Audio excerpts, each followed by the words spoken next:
America, Iran దేశాల మధ్య జరుగుతున్న అత్యంత కీలకమైన శాంతి చర్చల్లో పాకిస్తాన్, ఖతార్ దేశాలు మధ్యవర్తులుగా వ్యవహరించడంపై అమెరికాకు చెందిన ఇద్దరు రిపబ్లికన్ సెనేటర్లు తీవ్రస్థాయిలో ధ్వజమెత్తారు. ఉగ్రవాద సంస్థలకు భారీగా నిధులు ఇస్తూ వారికి సురక్షిత ఆశ్రయం కల్పించే సుదీర్ఘ చరిత్ర కలిగిన దేశాలను నమ్మి అంతర్జాతీయ చర్చలు జరపడం ఏంటని వారు డొనాల్డ్ ట్రంప్ ప్రభుత్వాన్ని గట్టిగా నిలదీశారు. అమెరికా ప్రభుత్వ ప్రస్తుత దౌత్య వైఖరిని, వ్యూహాత్మక నిర్ణయాలను ఫ్లోరిడా సెనేటర్ రిక్ స్కాట్ తీవ్రంగా తప్పుపట్టారు. ఉగ్రవాదులకు ఆశ్రయం కల్పించడంలో పాకిస్తాన్, ఖతార్ దేశాలకు దశాబ్దాల కాలంగా మాయని మచ్చలాంటి చరిత్ర ఉందని ఆయన ఘాటుగా ఆరోపించారు.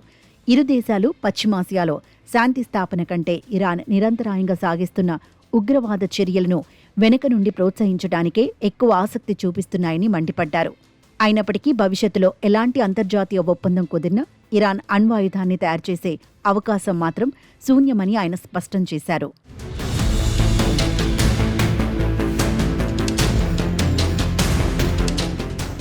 మరోవైపు పాకిస్తాన్ దౌత్య నీతిపై మోంటానా సెనేటర్ టిమ్ షీహీ ఫ్యాక్స్ మరింత ఘాటు విమర్శలు గుప్పించారు. ప్రపంచ మోస్ట్ వాంటెడ్ ఉగ్రవాది, అమెరికా శత్రువైన ఒసామా బిన్ లాడెన్కు 10 ఏళ్ల పాటు పాకిస్తాన్ తన సొంత గడ్డపై ఆశ్రయం కల్పించిందనే చేదు నిజాన్ని ఎవరూ మరవలేరని ఆయన గుర్తు చేశారు.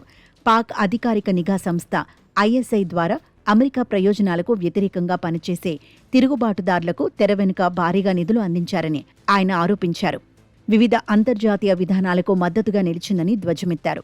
అలాంటి చరిత్ర ఉన్న దేశాలు ప్రస్తుత ఇరాన్ సంక్షోభ చర్చల్లో నిష్పక్షపాతంగా మధ్యవర్తిత్వం వహిస్తాయని అనుకోవడం ముమ్మాటికి అమెరికా చేస్తున్న తప్పేనని ఆయన తేల్చి చెప్పారు. ఖతార్ దేశం కూడా వివిధ ఉగ్రవాద సంస్థలకు దశాబ్దాలుగా మనీ లాండరింగ్ చేస్తూ నిధులు చేరవేస్తోందని ఆయన తీవ్రమైన ఆరోపణలు చేశారు. ఈ నేపథ్యంలోనే ఇరాన్ చర్చల ప్రక్రియ నుండి పాకిస్తాన్, ఖతార్ దేశాలను వెంటనే పక్కన పెట్టాలని డిమాండ్ చేశారు.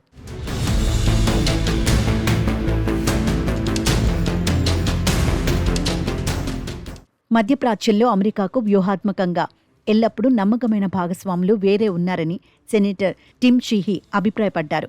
ప్రస్తుత చర్చల్లో యుఏఈ, ఇజ్రాయెల్, సౌదీ అరేబియా వంటి శక్తివంతమైన దేశాలను భాగస్వామ్యం చేయాలని ఆయన డిమాండ్ చేశారు. భవిష్యత్తులో ఎలాంటి క్లిష్ట పరిస్థితులు ఎదురైనా ఈ ప్రజాస్వామ్య మిత్రదేశాలే అమెరికాకు నిజమైన అండగా నిలుస్తాయన్నారు. కాబట్టి యుఏఈ, ఇజ్రాయెల్ల వైపు అమెరికా ఎటువంటి సంకోచం లేకుండా స్పష్టమైన, సంపూర్ణ మద్దతుతో నిలబడాలని ఆయన సూచించారు. ఈ సెనేటర్ల వ్యాఖ్యలు పాకిస్తాన్ ద్వంద్వ వైఖరిని అమెరికా రాజకీయ వర్గాలు ఇంకా ఎంతమాత్రం నమ్మటం లేదని స్పష్టం చేస్తోంది. రాబోయే రోజుల్లో ఈ సెనేటర్ల ఒత్తిడి కారణంగా ఇరాన్తో అమెరికా జరుపుతున్న శాంతి చర్చల స్వరూపం, మధ్యవర్తుల పాత్ర పూర్తిగా మారిపోయే అవకాశాలు కనిపిస్తున్నాయి.